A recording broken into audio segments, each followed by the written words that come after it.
தற்பொழுது தஞ்சாவூர் மாவட்டத்தின் கீழ் இருக்கும் கும்பகோணம் தனி மாவட்டமாக அறிவிக்க வேண்டும் என நீண்ட காலமாக போராட்டங்கள் நடைபெற்று வருது. தமிழ்நாட்டின் கோவில் நகரம் என்றும் டெல்டா பகுதி என்றும் வர்ணிக்கப்படும் கும்பகோணம் மிகப்பெரிய வணிகமயமாக திகழ்கிறது.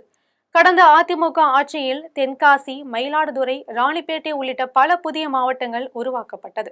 இந்த நிலையில 2021ஆம் ஆண்டு சட்டமன்ற தேர்தலின் போது மு.க.ஸ்டாலின் கும்பகோணம் பகுதியில் தேர்தல் பிரச்சாரம் சென்றார். அப்பொழுது திமுக ஆட்சி அமைத்த 100 நாட்களுக்குள் கும்பகோணத்தை தலைமையிடமாக கொண்டு புதிய வருவாய் மாவட்டம் உருவாக்கப்படும் என தெரிவித்தார். இந்த நிலையில மு.க.ஸ்டாலின் தனது கோரிக்கையை நிறைவேற்றாததால தொடர்ந்து கும்பகோணம் பகுதியினர் தொடர் போராட்டங்களை நடத்திட்டு வராங்க. தஞ்சாவூர் மாவட்டத்தில் இருக்கும் கும்பகோணம் வட்டம் மாநகராட்சி, ஊராட்சி ஒன்றியம் ஆகியவை அமைந்த பகுதியாகும்.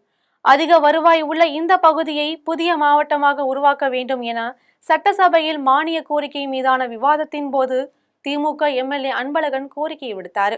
இது தொடர்பாக தக்க நடவடிக்கை எடுக்கப்படும் என சட்டசபையில் தகவல் தெரிவிக்கப்பட்டிருக்கு.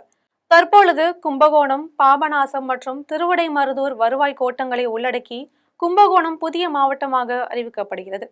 வருகிற சட்டசபை தேர்தலுக்கு முன்பாகவே கும்பகோணம் தனி மாவட்டமாக அறிவிக்கப்படும் என எதிர்பார்க்கப்படுது.